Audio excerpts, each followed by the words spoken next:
président d'Action Vitale, conférencier, diététicien et spécialisé dans la vente des techniques rapides de diagnostic médical, TROD.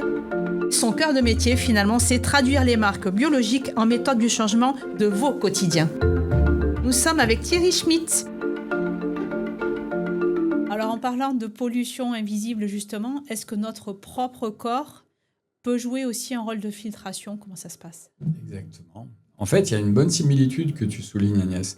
Notre corps est doté d'une capacité de filtration. Il y a des choses qui rentrent, notre foie il filtre à longueur de journée. D'ailleurs, sais-tu combien de litres de sang le foie est capable de filtrer? Tu as une idée? Non, pas du tout.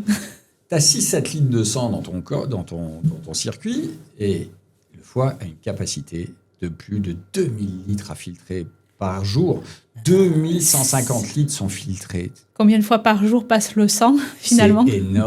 C'est énorme. Donc, en fait, on voit bien que notre sang, c'est de l'eau.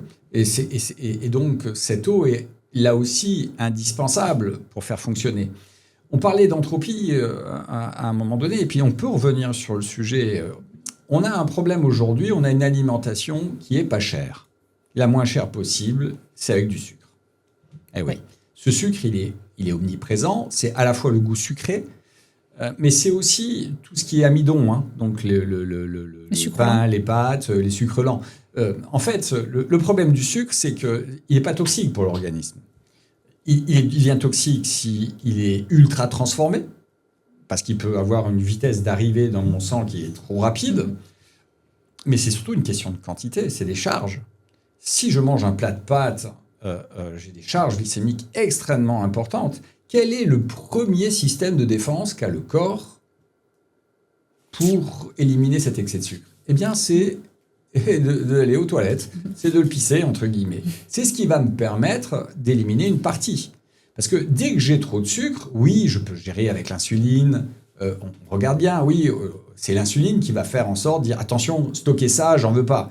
Le problème, c'est que les cellules, quand elles ont chargé à un moment donné, elles disent ce qu'il faut. Elles disent, tu as beau me mettre de l'insuline, j'en veux plus, moi, de ton sucre. Sinon, moi, je vais mourir. Je vais me caraméliser, parce que c'est toute la problématique. On voyait bien que les déchets se formaient toujours en nouveaux déchets, parce que les métabolites se mettent ensemble, cette molécule se marie avec une autre. Eh bien, le sucre, lui, il vient quand il traîne. Il ne reste pas inerte. Il dit, tiens, il y a une protéine, je vais me coller dessus. D'où l'hémoglobine glyquée, par exemple. Et donc, en fait, le vrai problème des excès de sucre, eh bien, c'est que je vais caraméliser mon organisme et je vais créer des déchets qui vont accélérer le vieillissement, créer un stress oxydatif. Mais surtout, une fois de plus, c'est l'eau qui peut permettre, à un moment donné, d'éliminer ces excès de déchets. Et donc, les gens qui ont mangé trop sucré sont souvent déshydratés.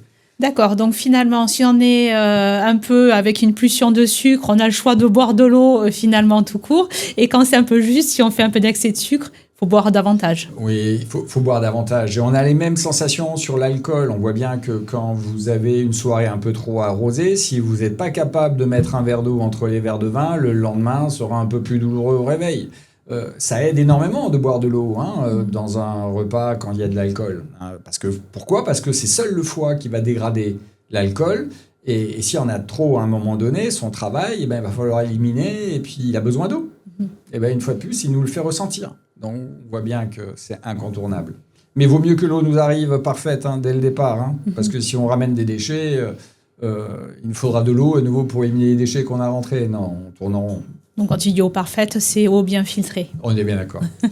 Tu sais, Agnès, on parle d'énergie des fois autour de l'eau. Et en fait, il y a une découverte qui me semble extrêmement intéressante de Gerald Pollack dans les années 2019, où en fait, ils avaient pris un capillaire et de regarder comment l'eau se configurait dans ce capillaire. Et ils se trouvaient qu'il y avait des couches d'eau bien particulières qui se formaient sur les contacts de ces surfaces.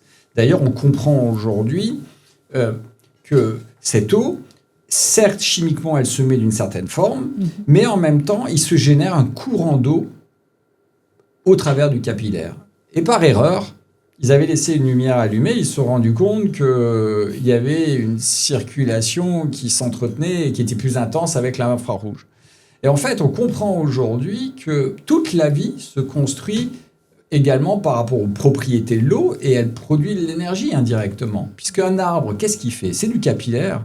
Au printemps, les infrarouges sont plus importants. Ça permet d'accélérer et d'avoir plus de courant, de force pour amener l'eau du sol et l'amener à 15 mètres de haut. Et nous, on est des capillaires.